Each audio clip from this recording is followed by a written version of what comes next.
Tapi begitu hembusan nafas yang terakhir, kehidupan di alam barzah, kehidupan di mahsyar, nama Allah kita sebut, nggak ada lagi pahalanya.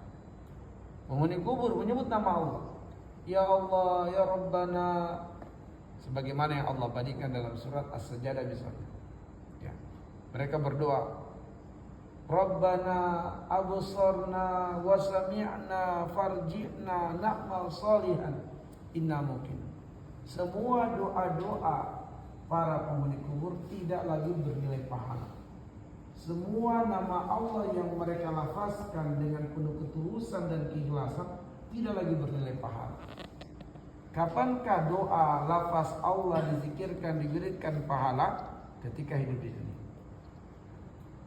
Maka teman-teman sekalian, wa allaisa lil insani illa ma sa'a. Maka manusia hanya akan mendapatkan balasan atas apa yang dia perbuat ketika dia hidup saja. Begitu dia menghembuskan nafas terakhir, nggak ada lagi pahala atas zikirnya, doanya, ibadahnya. Sudah nggak berlaku lagi. Paham ini? Jadi kita garis bawahi yang pertama, bahwa siapapun yang menghembuskan nafas yang terakhir, terputuslah peluangnya untuk menambah kebaikan bagi dirinya sendiri. Dia tidak bisa lagi menambah amal soleh atau kebaikan untuk dirinya. Dalam arti dia sudah tidak bisa mendatangkan pahala untuk dirinya sendiri. Nah, tapi teman-teman sekalian, ayat ini hanya menjadi dalil bahwa seseorang tidak bisa lagi menambah amal soleh atau pahala untuk dirinya sendiri. Tidak menjadi dalil bahwa pahala seseorang itu, pahala seseorang itu sudah tidak bisa lagi bertambah. Ini tidak menjadi dalil di situ. Dalilnya ini hanyalah seseorang tidak bisa menambah amal soleh untuk dirinya kalau dia meninggal. Tetapi amal soleh orang yang meninggal masih bisa bertambah. Amal soleh bagi orang yang meninggal masih bisa bertambah. Bertambahnya dengan apa? Bertambahnya dengan dua cara. Ya, bertambahnya dengan dua cara atau bertambahnya dengan dua sebab. Sebab yang pertama, seseorang ini dia sebelum meninggal dunia telah melakukan amal jariah. Ini sebab pertama. Maka dengan amal jariah yang telah dikerjakan sebelum matinya, menjadikan pahalanya terus mengalir, menjadikan pahalanya terus bertambah, meskipun dia sendiri sudah tidak bisa secara zat menambah pahala untuk dirinya. Tapi amal jariahnya menjadikan pahalanya terus bertambah. Dan amal jariah itu hanya tiga. Yang pertama adalah sedekatun jariyatun. Dia memiliki sedekah jariah yang terus mengalir pahalanya. Jariah itu artinya mengalir. Sedekatun jariyah, sedekah yang terus mengalir. Sedekah yang terus mengalir misalnya adalah wakaf. Dia wakaf masjid, wakaf lahan, tanah untuk dibangun masjid di atasnya. Sepanjang manusia beribadah di atas lahan yang diwakafkan itu, sepanjang itulah pahala mengalir kepada yang berwakaf atau pewakif. Ketika dibangun masjid di atas lahan yang diwakafkan itu, maka sebanyak orang beribadah di masjid itu, sebanyak itulah pahala mengalir kepada pewakifnya. Ya, berapa tahun hamba-hamba Allah beribadah di masjid itu, selama itulah juga pahala akan terus mengalir kepadanya. Nah, karena itulah teman-teman sekalian, kalau kita nanti diberikan kelebihan oleh Allah, berpikirlah untuk kita memiliki sedekah jariah.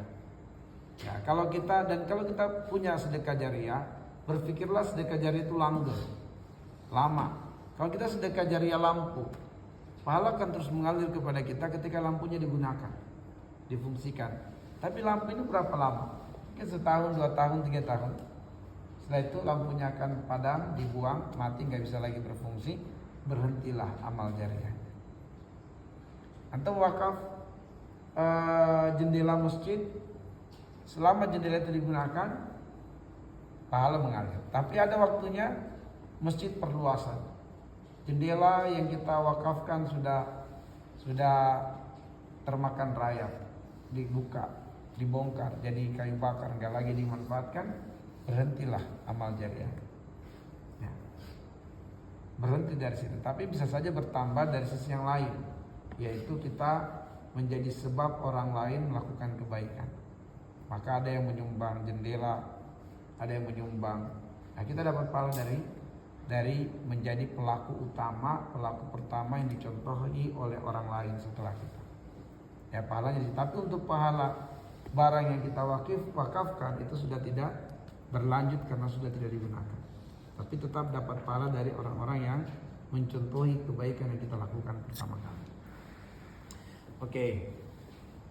Jariah yang kedua setelah sedekah jariah adalah tarakawala dan soliha. Dia memiliki anak yang soleh. Nah, di situ walad. Walad itu bisa bermakna anak biologis dan bisa bermakna anak ideologis.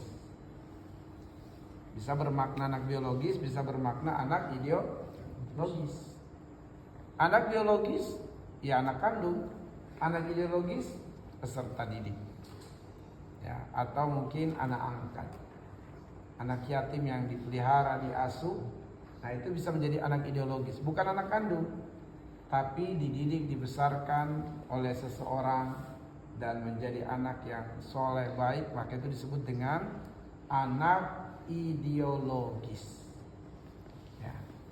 Jadi teman-teman sekalian, seseorang yang mungkin tidak punya keturunan, dia tidak terputus untuk mendapatkan peluang amal jariah dari anak yang soleh.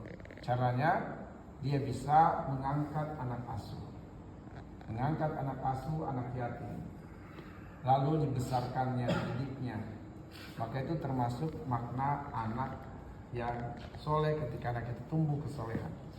Atau juga memberikan program beasiswa secara rutin, secara intens di suatu lembaga pendidikan Islami atau mungkin di panti asuhan, sehingga akhirnya kemudian anak-anak yang diberikan beasiswa tumbuh kembang menjadi penghafal Quran. Nah, itu juga termasuk. Baik, selanjutnya wa taliman amal jariah yang ketiga adalah al ilmu yuntafa'u bihi, ilmu yang bermanfaat. Ya, ilmu yang bermanfaat. Antum mengajarkan ilmu kepada manusia dan ilmu itu diamalkan oleh manusia, pahala mengalir. Dan orang yang mengamalkan ilmu itu mengajarkan lagi kepada manusia, pahala lagi mengalir. Sehingga kita sudah meninggal dunia, tapi karena ilmu ini terus diajarkan, pahala terus mengalir kepada kita. Nah, inilah teman-teman sekalian, pentingnya memiliki sebab yang membuat amal soleh kita terus mengalir. Dan sebab yang pertama adalah amal jariah.